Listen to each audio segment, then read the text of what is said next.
오늘의 말씀은 마태복음 13장 24절로 26절의 말씀. 제가 가진 성경 신약 22페이지에 기록되어져 있습니다. 마태복음 13장 24절로 26절의 말씀. 제가 봉독합니다. 예수께서 그들 앞에 또 비유를 들어 이르시되 천국은 좋은 씨를 제밭에 뿌린 사람과 같으니 사람들이 잘 때 그 원수가 와서 곡식 가운데 가라지를 덧뿌리고 갔더니 싹이 나고 결실을 때 가라지도 보이거늘. 아멘. 오늘 말씀의 제목은 알고이라는 말씀의 제목으로 여러분과 이야기를 나누고자 합니다. 바론 디 로스차일드라는 사람은 한 부자였다고 합니다. 전해 내용으로는 이야기에 따르면 이 바론은 한 화가의 작품 모델로 서게 되었다고 하죠. 그런데 그 모델의 모습은 바로 거지의 모습이었다고 합니다. 남루한 복장을 한 바론은 그 화가 앞에 정말 초라한 옷을 입고 얼굴은 초췌한 모습이었으며 손에는 다 낡은 컵 하나를 든 모습을 하고 앉아 있었습니다. 누가 보아도 그 사람은 거지였겠죠. 그때 한 화가가 친구가 우연한 길에 그림을 그리고 있던 그 집에 친구가 방문을 하게 돼요. 바론은 영락없는 거지 분장에 그 화가의 친구는 전혀 그 유명한 바론이 누군지를 알아보지 못했다고 합니다. 오히려 바론이 들고 있던 그 컵에 자신이 가지고 있던 동전을 동냥했다고 하죠. 그로부터 10년의 세월이 흘렀습니다. 바론의 컵에 자신의 돈을 넣었던 그 화가의 친구는 은행으로부터 편지를 한 장 받게 됩니다. 그 편지에는 1만 프랑이라 하는 거금이 수표와 함께 들어있고 편지를 함께 받게 돼요.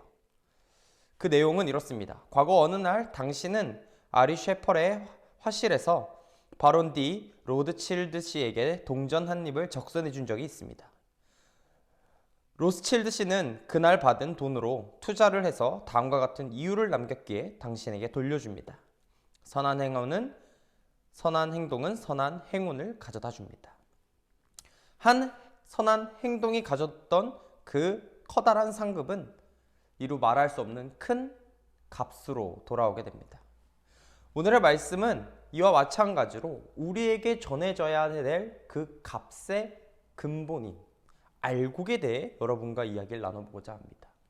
우리가 뿌려야 될 그 조그마한 선행의 자세는 과연 무엇인지 여러분과 살펴보며 나아가길 원해요. 이 마태복음에서의 5대 강화 중 세 번째 강화에 해당하는 천국 도래 과정에 대한 7가지 비유의 기록이 이 13장에 다 들어있어요. 여기서 첫 번째 비유는 씨 뿌리는 자의 비유, 그리고 두 번째 비유는 곡식과 가라지의 비유, 그리고 그것에 대한 해석, 세 번째의 비유는 겨자씨 비유, 그리고 네 번째는 가루 서말 속에 넣은 누룩의 비유, 그리고 주님께서의 비유의 말씀이 등장하고 있습니다. 여기서 두 번째인 이 곡식과 가라지 비유가 보여주고자 하는 것은 그리스도의 재림, 이 재림으로 말미암아 도래한 천국의 성장 단계의 모습으로 아직 완성되지 않은 실존적 천국에서는 곡식과 같은 참 신자와 가라지 같은 거짓 신자가 함께 섞여 있을 수밖에 없으나 완성될 천국은 참 신자와 거짓 신자가 영원히 분리된다는 사실을 기록하고 있습니다.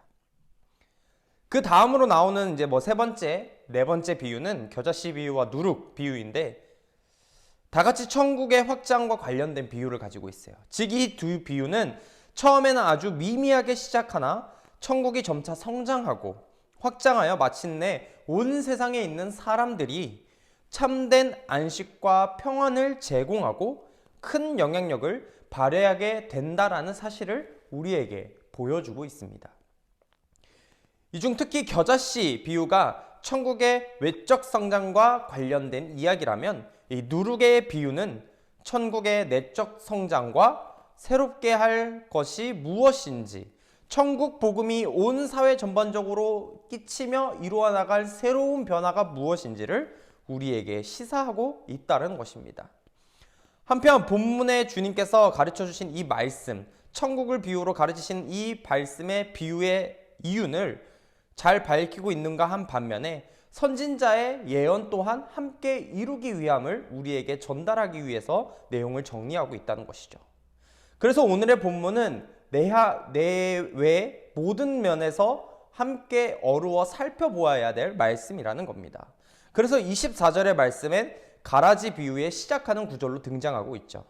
여기서 주님은 천국은 좋은 씨를 제 밭에 뿌린 사람과 같다라고 우리에게 이야기하고 있습니다. 여기서 씨를 뿌린 사람은 씨 뿌리는 자의 비유에서와 같은 우리 주님 자신을 이야기하고 있죠. 그리고 좋은 씨는 바로 누구일까요? 성도라는 것입니다. 바울은 고린도전서에서 다음과 같이 이야기해요. 나는 심었고 아볼로는 물을 주었으되 오직 하나님께서 자라나게 하셨나니 라고 이야기하고 있습니다. 이렇게 이야기한 것처럼 성도들은 이 세상 속에 심긴 주님의 좋은 씨라는 것입니다. 땅을 파서 돌을 제하고 극상품의 포도나무를 심었다라는 이사야의 말씀처럼 그리스도 안에서 꽃 피우게 되는 성도라는 씨는 하나님이 이 세상에 뿌렸다라는 것입니다. 여기서 씨라는 것은 생명이라는 의미를 가지고 있죠. 즉 그리스도의 본질적인 생명을 성도들이 지니고 있다는 겁니다. 그러기에 성도들은 하나님께서 창조하신 어떠한 피조물과도 비교되지 않을 만큼 매우 좋은 특상품이라는 것이죠. 그러므로 하나님은 우리에게 좋은 열매를 기대할 수밖에 없습니다. 왜요? 우리에게 가장 좋은 씨인 우리를 뿌리셨기 때문이죠. 예수 그리스도로 말미암아 의의 열매가 가득하여 하나님의 영광과 찬송이 되기를 원한다라고 빌립보서에서 바울은 이야기하고 있습니다. 여러분, 콩 심은 데 콩 나고 팥 심은 데 팥 난다라는 이야기가 있죠. 그러므로 좋은 씨를 뿌려진 성도들은 그 삶이 하나님이 보시기에 좋아야 마땅한 것입니다. 믿음과 의와 사랑의 열매가 나타나야 한다는 것이죠. 성도는 바로 가장 좋은 열매로 거듭나야 합니다. 그러기 위해서는 그리스도 안에 거하고 그 안에서 행동해야 한다는 것이죠. 주님은 그가 내 안에 내가 그 안에 거하면 사람이 열매를 많이 맺나니 나를 떠나서 너희가 아무것도 할 수 없다라고 요한복음을 통해 이야기하고 있습니다. 그래서 우리는 그리스도의 생명을 지닌 씨요 그리스도께서 직접 심으신 존재라는 사실을 기억해야 합니다.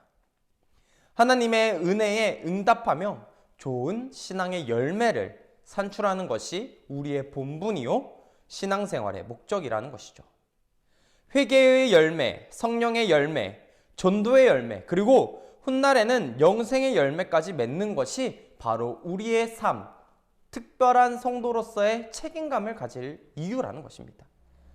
그래서 25절은 사람들이 잘 때 하나님의 원수인 사단이 좋은 씨 사이에 나쁜 가라지 씨앗을 은밀하게 뿌렸다라고 이야기합니다. 성경은 이같이 사탄의 씨앗, 가만히 들어온 거짓 청재를 이야기하는 것이 가라지라는 것이죠.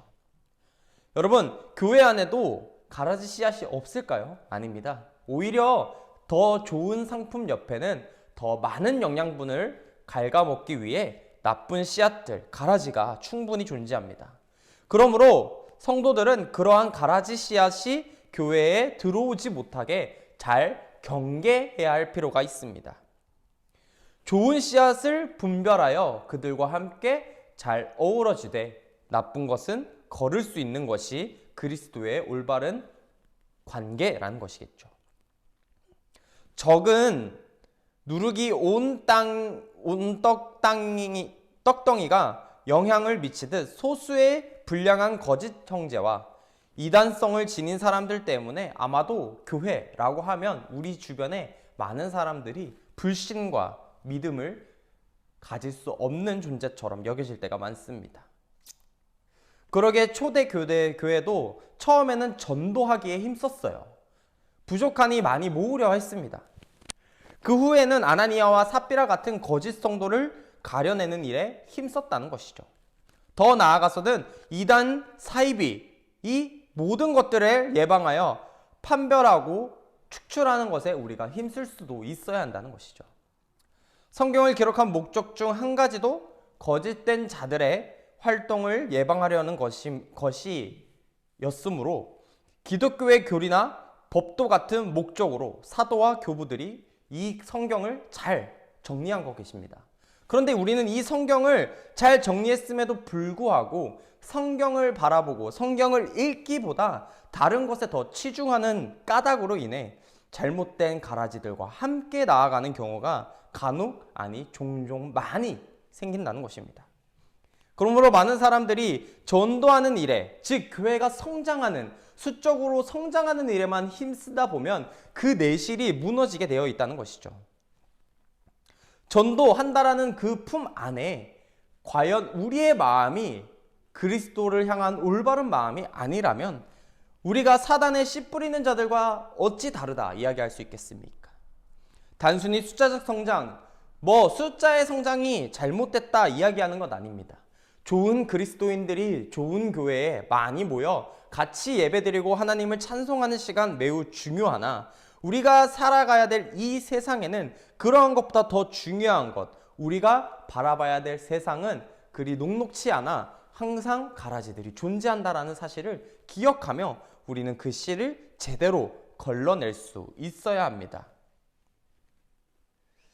사단은 교회와 성도들이 무사 안일에 빠져 있을 때, 즉 잘 때에 곧 영적으로 각성하지 않고 있을 때에 은밀히 교회로 들어와 가라지에 씨앗을 뿌립니다.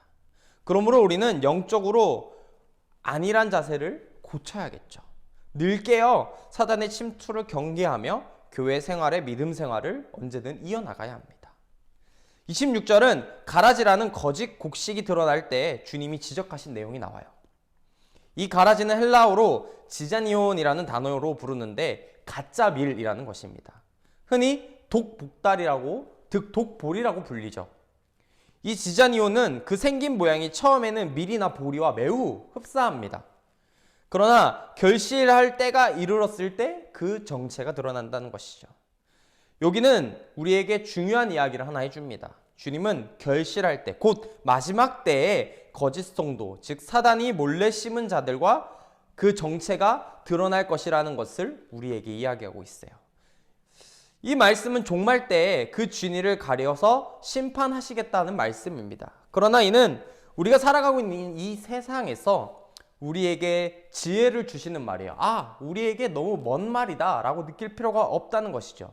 즉 어떤 사람들의 신앙 수준이나 진위의 과정에서는 잘 알 수는 없지만 어떤 결과를 만들어내면 알 수도 있음을 시사해주는 말이라는 것입니다.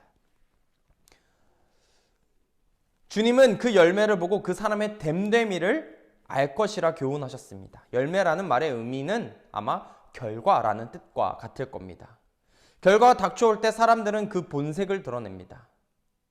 회사에서 같이 일하는 사람들, 시작할 때 처음부터 초창기 멤버들이 참 열심히 했어요. 순수한 것처럼 보이나 회사가 만약에 망하게 되고 부도가 났을 때, 아니면 오히려 이익이 너무 커졌을 때 어찌 보면 동업자들이 본색을 드러낼 때가 참 많죠. 그래서 교회는 어려운 결과가 닥쳐올 때 혹은 너무 잘 될 때 그 교회의 모습이 온전히 드러나게 됩니다. 우리는 교회에 일을 할 때 먼저 과정에 열심히 해야 해요. 당연히 과정이 중요하겠죠. 그러나 한 걸음 더 나아가 교회가 어떠한 결과에 봉착하였을 때 과연 나는 어떠한 행동을 해야 할지 우리 성도의 모습을 살펴봐야 한다는 겁니다. 많은 성도들이 결과를 조금 무시할 때가 있어요. 대표적인 예를 들어볼까요?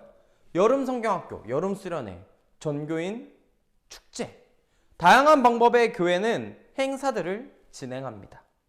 그 과정에서 최선을 다하고 정말 많은 사람들이 시간, 피와 같은 노력을 들여 그 결과값을 아름답게 만들려 노력하죠.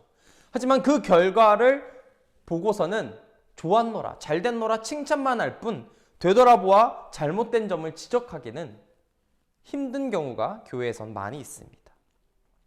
우리는 우리의 결과가 과연 과정의 옳았음에 알맞는 결과인지를 살펴보아야 합니다.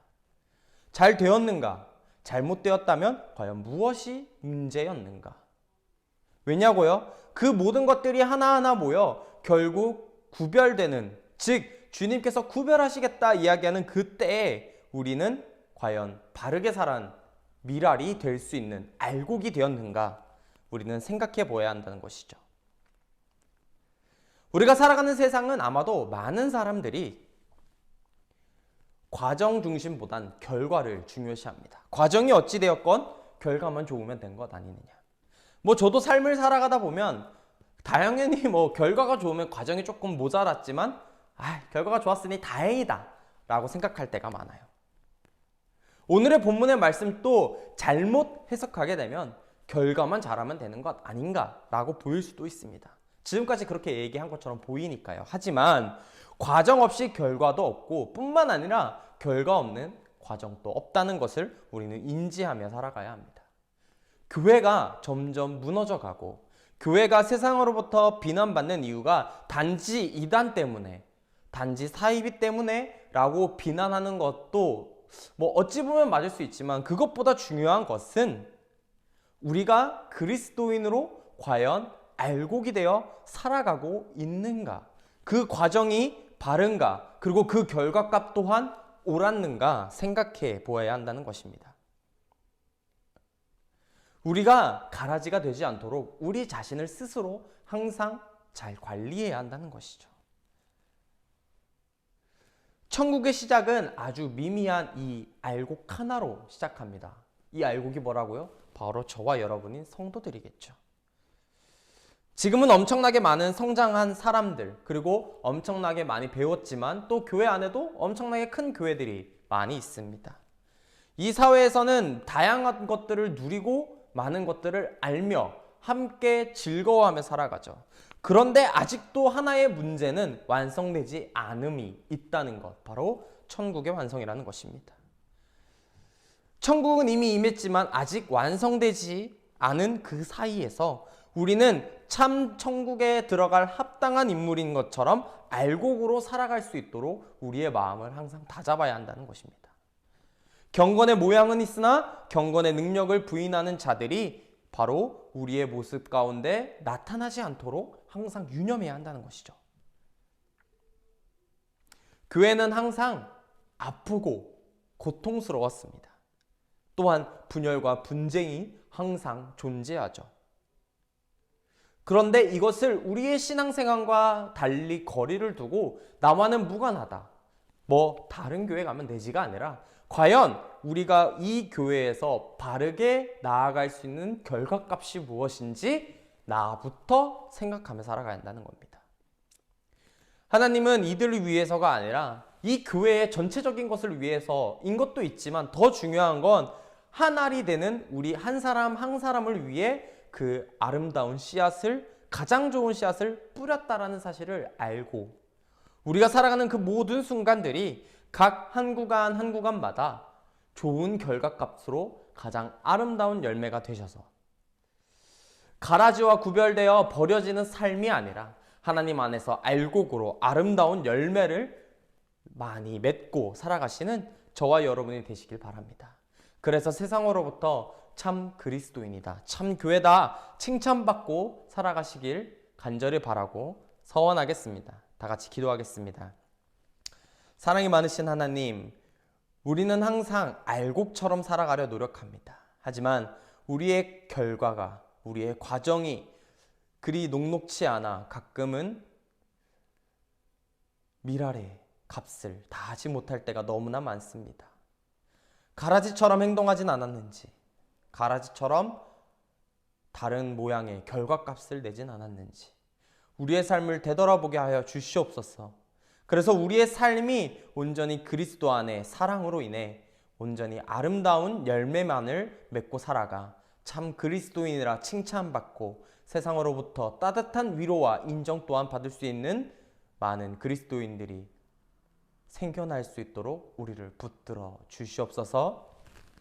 이제는 우리를 죄악 가운데서 구원하신 예수 그리스도의 크신 은혜와 하나님 아버지의 극진하신 사랑과 성령님의 내주감화 감동 교통 역사 충만하심이 오늘 예배를 드리고자 모인 모든 성도들 머리 위에 이제로부터 영원토록 함께하기를 간절히 축원하옵나이다. 아멘.